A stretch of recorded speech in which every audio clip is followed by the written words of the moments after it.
Imagine if there were an alternative to smoking cigarettes. Imagine this alternative could help millions of people quit smoking and came with only a fraction of the harmful chemicals that cigarettes do. Well, you don't have to imagine it. It exists. E-cigarettes are the most innovative and promising smoking cessation product yet invented. So public health officials and anti-tobacco activists are all in favor of this life-saving innovation, right? Actually, they're almost all totally against it. Why? Because, incredibly, they make no substantial distinction between e-cigarettes and real cigarettes, even though they are completely different products. To begin with, e-cigarettes aren't cigarettes. They contain no tobacco. Instead, a liquid containing nicotine derived from tobacco leaves is vaporized, and users of e-cigarettes inhale that vapor. Vapor, mind you, not smoke.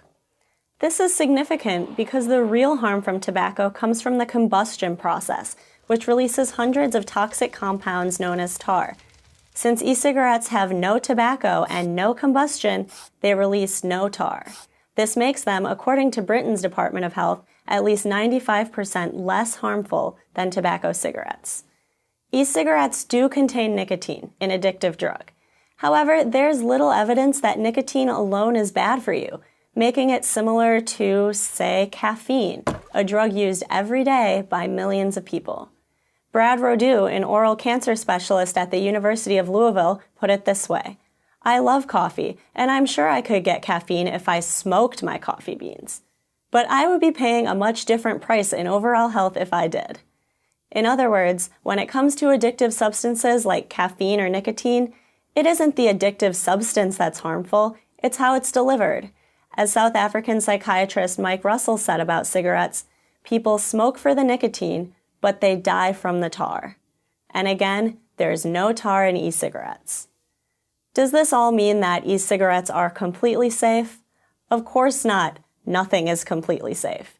E-cigarettes are a relatively new innovation, so more research is needed, especially on long-term effects. There's also a place for sensible regulation to ensure consumer safety. But unlike normal, everyday products, any potential risk posed by e-cigarettes is far outweighed by a real, not potential, good: saving lives by providing the nicotine that smokers enjoy without delivering the deadly toxins that can kill them. Many former smokers have successfully used e-cigarettes to help them kick their nicotine addiction altogether. A recent study in an Oxford Journal peer-reviewed publication, Nicotine and Tobacco Research, said that e-cigarettes could reduce smoking-related deaths by 21%. That's thousands of lives every year. John Britton, an epidemiologist and director of the University of Nottingham's Center for Tobacco and Alcohol Studies, is even more optimistic. E-cigarettes are the first genuinely new way of helping people stop smoking that has come along in decades. They have the potential to help half or more of all smokers get off cigarettes. So again, you'd think public health officials and anti-tobacco groups would be doing everything they could to encourage smokers to switch to e-cigarettes. Instead, they push for laws and rules that equate the two products. Cigarettes are bad, so e-cigarettes must also be bad. As of August 2016, the U.S. Food and Drug Administration has ruled that all e-cigarettes must go through a long and expensive application process. This process could end up costing as much as $1 million per new product. While some of the biggest manufacturers will be able to shoulder the costs and navigate the regulatory mess, most small e-cigarette companies will be forced out of business. With less competition, e-cigarettes will become more expensive, and many people will go right back to smoking. E-cigarette prohibitionists may think they're using a better safe than sorry approach to save consumers from some yet-to-be-discovered danger, but they're not. They're actually endangering millions of smokers who would make the switch if the e-cigarette market were allowed to flourish. As Joe Nocera, a New York Times columnist, wrote, equating smoking cigarettes with inhaling e-cigarettes is a huge disservice to public health. On the scale of potential harms, e-cigarettes aren't even in the same ballpark as combustible cigarettes. They have the potential to save millions of lives.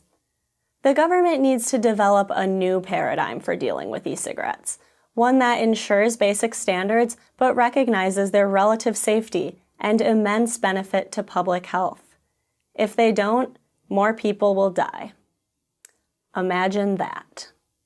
I'm Caroline Kitchens of the R Street Institute for Prager University. To subscribe to our YouTube channel, click here. To help keep our videos free, donate here.